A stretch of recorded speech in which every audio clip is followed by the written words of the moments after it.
Hey, what's going on, family? TSpeaks here. Good to see you guys tonight. I appreciate it. By the way, if something I say you like, if you don't mind, follow, subscribe. I certainly appreciate it, and let me hear your comments. I wanted to talk tonight briefly about 3 things that school never taught us coming up. And I'm talking about from kindergarten straight through to whatever highest level of education that you guys have gotten, be it college or some people high school, college for 4 years, getting a master's for another 2, getting a doctorate, PhD, whatever it is. There's a couple things that school never taught us, and I question, where are we going to get it from? The first thing school never taught us is how to actually own anything. How to own anything from, at least, and I've matriculated from pretty good schools, universities. I was in honors. And one of the things I recognize is they taught me how to do shop. They taught me how to use a typewriter, computers, and stuff like that. But they taught me in the sense of how to be a good worker. So I came up, like many of you came up, how do I do the best that I can in school, pass these exams, get A's, get on the dean's list, graduate, and get a good job.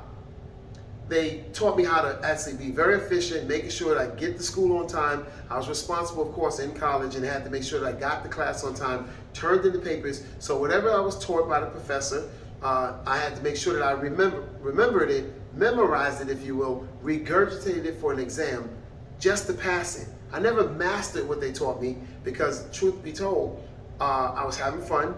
I was learning more things than I had known, but not to the point where it interests me. It was what was the curriculum to go to my degree. The first couple years you go in there just to kind of almost liberal arts, learning different things, mastering none. You just more or less scratch the surface, but you memorize it. So if you got an A+ in a class, hey, you pass it, you must know it, right? Not really. And what I've noticed is getting out of school, I basically, okay, how do I put this education to work? How do I get a good job and be a good employee? Hey, did you graduate school? One of the first things they want to you put that on your resume. They want to discuss that when you sit down for a job. Okay, you're going for a job making whatever, 50,000, 100,000, 150, depending on where you're going and what level you want to go to. They want to know about the school. So how'd you do? So if you were valedictorian, if you're cum laude, you basically, okay, you walk down, you had your different tassels, which means you have done a great job at memorizing things to get the exams, more than people in your class and those peers. So we should give you the job. So now you have me basically doing what I was doing in school, coming up, getting in early, working really, really hard because you gave me a salary of $110,000. You gave me a 10% bonus, depending on the year, obviously, what the performance is. And you guys know the story, the backstory from me on Wall Street. So you have these little perks, if you will. You gave me a 401k plan. If I invest in it, I get to get your matching contribution, and you give me profit sharing, and you gave me those things. Nowhere in that was anyone telling me while I was in school how to own my own company, how to own anything. What it taught me how to do was how to be a good robot, if you will, and do what the CEO or quote unquote my then boss wanted me to do. So you want me to go out and buy 100,000 Microsoft at the market or find what the bid and offer is? Okay, I can do that. Had nothing to do with what I learned in school. It's the funniest thing in the world because I got a position where I made more money than practically all of my friends and their parents, and it wasn't what I went to school for. But I was working on a job, making money, so I'm like, yes, this has to be the life. I have to be successful because I'm making money, right? I can buy a car in cash, and I can buy a motorcycle, but where was the success at in teaching me how to own anything? It wasn't there. Nowhere in my curriculum, nowhere in all of the credits that I had, you need 120 to graduate in most schools, maybe 136, maybe 148, depending on what level. Nowhere in there does it teach a course and they say, okay, how to own your own business. It never taught me how to own my own business. So basically, I am, if you will, an employee, a great employee, because I get in early, I leave late. I earn the bonus that you give me based on how you feel that I've done in what the company has done, not what my efforts are individually. Pretty much we do it in a pool. So it's funny because there's a lot of money, but now we do a pool. But when I'm doing my work and I'm staying late and you're saying goodnight to me, it's me. It's my time that I'm giving in exchange for your paycheck. School never taught me how to own anything. So where was I supposed to learn? They did teach me how to do shop class, and I made a stamp and I learned how to do things with my hands. and I had friends that learned how to, build things, electricians and all that. But in terms of like learning how to own a business, how does it mean to manage employees, the different personalities? How does it mean to deal with the personalities and the salaries? How does it mean to structure a company from getting an idea to build a company? How do you go about marketing? How do you go about taking it to the market? How do you go about getting a syndicate, getting financing for the company? None of that. Most of those things, if you really look at it, are taught outside of school. But yet, I went to school, had to get the tuition, had to get the loans in order to pay for the school, and I get out. And thank God, I know some people didn't, so I got a position where I could pay for my loans, student loans off. I could pay that. But most people don't. So if I amassed $90,000 because I went and got my master's and I have $90,000, I need to get a job making much more than that because I'm paying interest on those loans. I'm also going to do it over a period of years. And if I'm 90 now, I want to celebrate because I'm making, $110,000 a year. I'm giving so much of my time. You never taught me how to be the guy in the corner office. You taught me how to obey the guy in the corner office. That's one of the things school never taught me how to do, is to own anything, nothing whatsoever. It's funny because I just heard Elon Musk. You guys know him, right? He is planning, true, very true story. He's planning on getting rid of all of his worldly possessions for a life on Mars. I think that is the epitome. So he sold off like three or four of his California homes for combined amount of like $62 million. One house, $23 million. So that's a great feat. I think that's the epitome of somebody who has a lot of money to burn. You want to live on Mars? No thanks. I like Earth. But anyway, he did say something very, very interesting. He said, and I share this sentiment, that he does not feel that most people need to, in fact, go to college or even high school. It's a piece of paper. What it really says is, to me, and this is my thoughts, and I've gone through it so I can have an opinion, even if you don't share it, and I understand that, we can debate that. It's a piece of paper saying I did something consistently for a period of time. There are people that are going to school that are getting a 2.0 GPA. 2.0. They're not failing out of school, but they're certainly not hitting the cover off the ball. And they will get it. They will go to an interview and they will get a job. And it's like, do you have a degree? Yes, that's all they want to hear. So it's almost a thing that we're brainwashed into thinking, I need this degree in order to really be seen or accepted in the upper echelons of business as a great or good employee. It's funny because some jobs don't want to let you in unless you have a degree, even if you're working in the mailroom. How is that possible? But you never taught me how to own this company. I just went to school to learn how to work in this company, how to be a great employee. That's number one. The second thing, this is very, very important, and I realize this. School never taught us how to outlive our finances. And I'll say that again. It never taught us how to outlive our finances, to not outlive them. Because presumably retirement, and by the way, the whole United States, and we have this thing where you retire at 65 or 75, that was adapted. That was not something that we came up with. We copied that because that was seen back then when they copied it as a level of, most people had a life expectancy of younger than 65. So they made it 65 hoping that people would die off. United States or America, we just adapted that. We adapted that 62, 65. And if a lot of you guys remember, it used to be lower. It used to be 55. Then it was 59. So it's like people are living longer. So they raise the time that you can retire so that you are an indentured servant for even longer. And I hate to say it like that, but you never taught me how to not outlive my finances. So follow me for a moment. You're in a company, they say match your contributions. So you contribute to the 401k plan, right? You're saving a little bit up. You even have a Roth IRA. You have a little bit in your checking account. You have some savings. And you're taking a vacation, you're living your life. You have a decent home, your home is $635,000, your mortgage is $32,500, you pay your loans, your interest with your property taxes, along with your loans, everything is moving fine. You're amassing your 401k plan. First, if you follow the stock market right now, some people are saying that we're in a recession. That means that what your portfolio was valued at, let's just say you're at 35 to 40 years old. You've got considerable amount of years before you get ready to retire, a good 25, 27.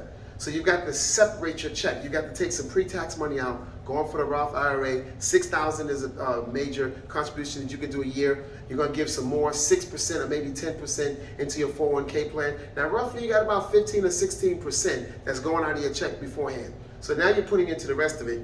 You're going to be married to someone. You got to go buy a diamond. You're going to get a home. You're going to maybe have some kids. You're going to look to go away. You're going to pretty much assimilate in society as a great worker. So you're going to have friends that are doing the same. You're going to get one of the latest cars out. So before you know, you're working, you're moving, you're chugging it along. And this is life, right? 401k plan, by the time you're 50 years old, you have amassed $350,000, right? You have a salary, let's just say, of $100,000. You got $350 in your 401k plan, which isn't bad. That's a nice amount. A little bit more than $250,000, a little less than $500,000. Okay. And now you have your Roth IRA, you have about another 125, okay? Let's just say you have total, all of your different accounts, your Roth and your 401k, you have $500,000. Most people would consider that when you retire at 62 is a decent amount. $500,000 to have up in those accounts, 62 unretired. Now, let's just look at it like this. If you were spending right now $100,000 a year, and at the end of the year, you pretty much have, you separated, spent it, you don't have anything left.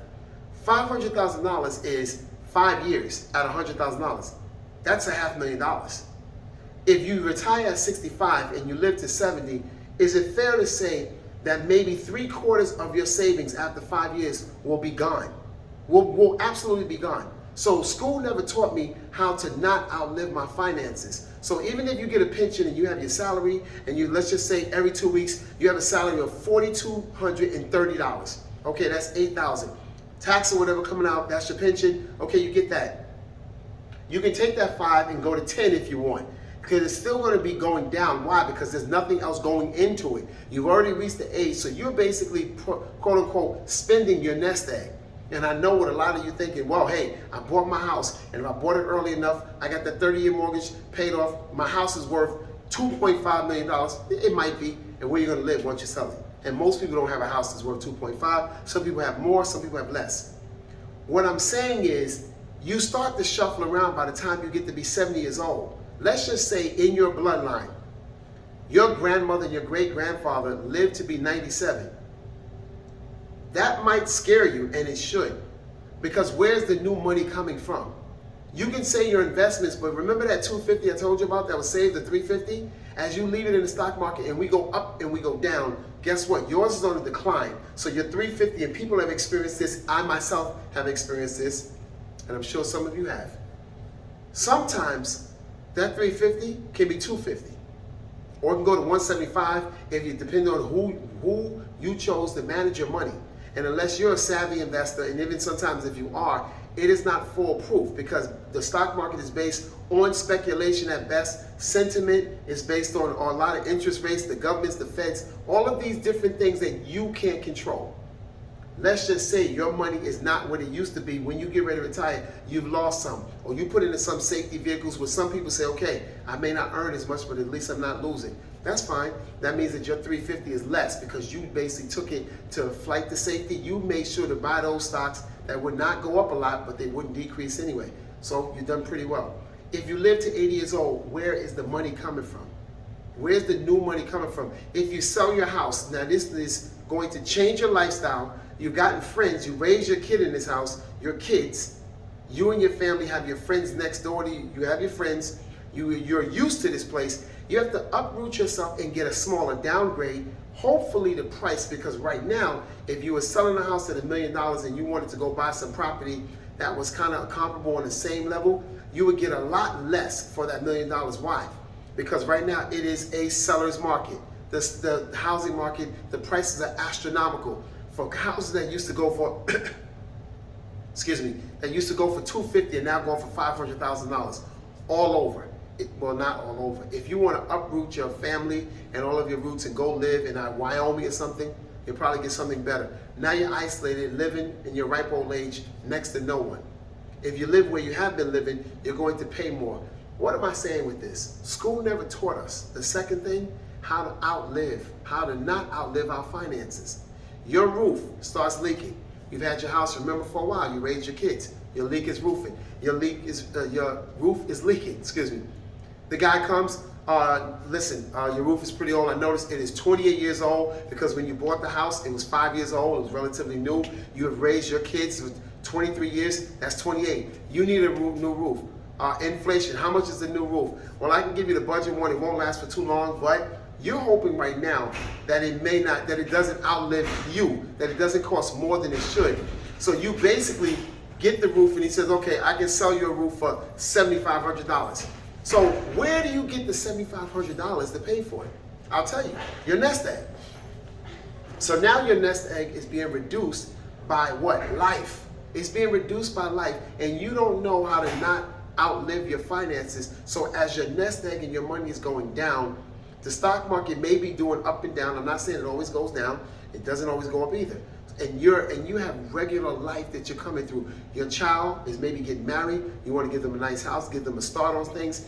Your car, the nice Benz that you bought when you retired, you deserved it. And hey, you went and bought the latest Benz, or you bought the Tesla or whatever flying spaceship they have when you get ready to retire.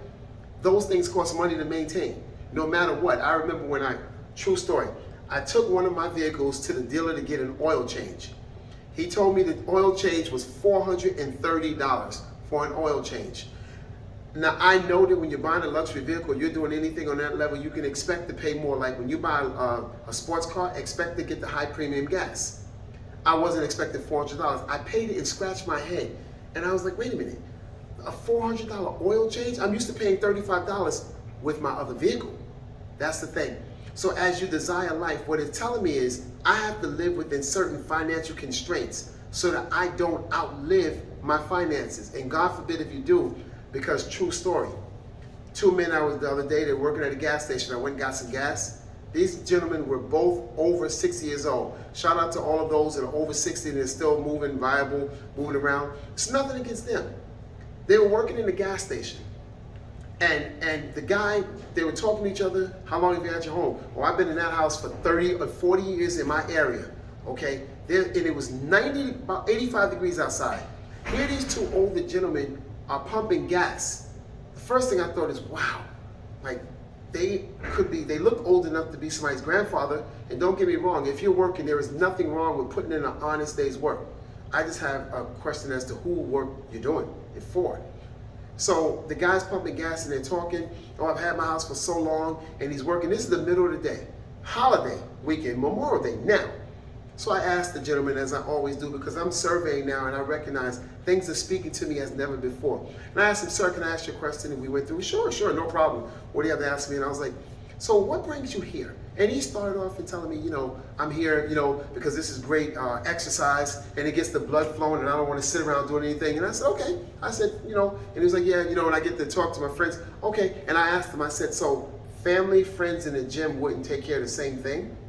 And I did that purposely, not being smart aleck or anything like that. I definitely am respectful, but I asked him because I wanted to know. And he was my senior, so I definitely was respectful regardless. Everybody deserves respect. And then he said, and it pays me. What he really revealed to me is he needed the money. So in his prime years, after he's toiled and worked and retired of whatever position, because we can't say that our fathers were not savvy or smart enough to get good paying jobs, because their paying jobs were good for that level, for that area of that time, that space of time that they were in. So what it told me and suggested to me is he is outliving his finances and he needs something to basically subsidize his living. Because you got this house, you don't want to sell the house, your grandbabies come here, this is where the whole family eats Thanksgiving, you're used to it, Big Mama's there, and yet where are you going to live if you do get rid of your house? You have to pay for something, and then after you sell it once, you can't resell the house, it's gone. So he's working in the hot sun, pumping gas. And I also said to myself, so the little kids, the ones that are coming up through school and the ones that are getting, this is my first job, I would love for them to get the exposure of just working on a job. I don't want them to do that, by the way, but working on a job, pumping gas, knowing what it is to earn money. Here's the thing, just to know what to do with it. But he was doing it and keeping, a roof over his family, head to take care of himself. But that's not, to me, the ideal life that you or I would probably want. Like, I don't think anybody comes up in grade school and says, you know what, at 65 years old, I want to be sweeping or mopping the floor at 7-Eleven. I want to be basically painting the side of a house on every Saturday because the guy gives me $2.50 and that helps with my gas for the week. Who wants that kind of life? Not I. But school never taught me how to actually not outlive my finances.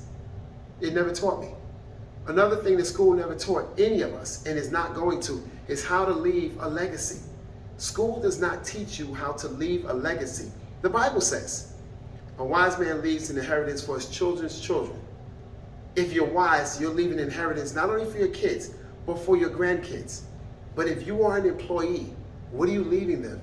Directions and instructions on how to get on the job, stay on the job, and elevate on the job? And you guys know, listen, I took the long way. I started out as a data entry clerk and worked my way all the way up to an equity trader and trading $325 million for high net worth individuals. Notice, I'm trading their money. They're home, they're on vacation, they're in different islands, and I'm trading their money, making them more money. One of the things I recognize is, as those individuals, it's true, I would buy a bond. And certain individuals that had, say, $40 million, we would buy zero coupon bonds, different bonds for them, and they would live off the interest of the bonds to pay their mortgages for their homes. It was the preservation of capital. They were never spending their real money. They were making money. Their money was making money. But when you're working on a regular job, how is it that you can do this? It never taught me how to leave a legacy to my children. How do I teach my children how to own something if I never learned how to own something in my own self? How is that possible? The best thing I can tell my kids is go to school, get good grades, and get a good job. Start off as a data entry, or start off as a architect and get up to vice president, and then you get more of a salary and you become a better employee because when they give you more salary, you give them more hours. When they give you more title, you give them more hours. When they give you more money, you give them a lot more hours. So it's basically, there's never a time when you don't give them the hours. And what am I saying? The hours of what? Your life. School never taught us how to leave a legacy. It never taught us how to leave something when we're gone except instructions. And I just want to say this. Yes, we are, and we can leave. If you got in early enough, you can leave a nice life insurance policy. That's not legacy. That may be a hand up, that may be a little something. You could leave a house to your kids. Okay, is it leveraged? Did you get a second mortgage on it? Or is it like owned outright or whatever? Okay, but that's a house. The kids don't want to live there. Okay, so this is what but those are things in possession that break down. I think the best thing that any parent can give, even if you didn't birth a child, you can instruct the child, you can coach a child, you can just be there for a child, is how to do this, how to use this, how to own, how to become an owner of your own business, how to be an entrepreneur. I think that's the best legacy you can give a child, because they can go anywhere. They can be on an island. They can be, and I heard the guy that owns the Dallas Mavericks, or one of the guys that's on there that signs people up to buys their business 20%. They put him on it was Grant Cardone. They gave him $100 somewhere, and it was like a billionaire somewhere, and he made it and ballooned and grew it $100 up. That's a rare case. It is possible, but you need to start from somewhere. School never taught us how to start from anywhere except square one, ground zero, work really hard, study all night long. I used to study until I couldn't study, fall asleep on my books, and wake up and keep doing it. And all of it was in front of me, the little carrot. I'm gonna get a good job. And I did. And you know what I did? I woke up one day and said, this isn't enough. This job is not enough. The next thing and the last thing that school never taught us how to do is think. Think for ourselves. It never taught us how to think. School will never teach you how to think, how to be an independent thinker. And here's the reason why I believe it's out of fear. No CEO wants you to think on your own. They want to give you the thoughts. Almost like the movie The Matrix, put the thing in the back of your head, but instead they want to put the thing in front of your face, and they want you to read this, and they want you to be indoctrinated to their system of doing things. Why? Because if you think outside of the box, you may become an individual and want more than what they're prepared to give you. You may decide that, hey, wait a minute, I can do something on my own more than just follow your instructions. School has never taught us and will never teach us how to think on our own. They will teach us formulas. They will teach us theories. They will teach us different equations. They will teach us how to sharpen our skills in terms of mathematical formulas. Yes, all of those. Do you know more than half of the math that I actually learned in college, I never applied while I was making boatloads of money? I just didn't. It may sharpen your mind, but what about if I learned math, but really my skills for owning my own business is learning how or teaching people how to bake cookies, chocolate chip cookies with the right dimensions. Working on a job will never teach me that. School will never teach me how to actually go into my thoughts and come out with a good conclusion on what I want to do. Here's the reason why. Because if I'm working every day, I get up in the morning, and you guys have heard me say it before, I get up in the morning, I'm going to work, I'm getting off work, I'm tired, I'm ready to eat, I may go work out, I may go eat with my friends or something to justify giving most of my best hours of the day to a job. So I get up, by the time I'm in the house after working out all this, 9 o'clock, I'm watching a little TV, I've earned the right to relax and sit back. If I have a wife or kids, now I'm gonna give them some more time, so I didn't go out, I stayed home. You technically will have about maybe 30 minutes to 45 minutes a night to actually think, to really think about who you are and your reason for being alive. And most people take that 45 minutes or 30 minutes and they will surf TikTok, Instagram, Facebook, Google. They will play a video game with their friends. They will connect. The one thing they will not do is think.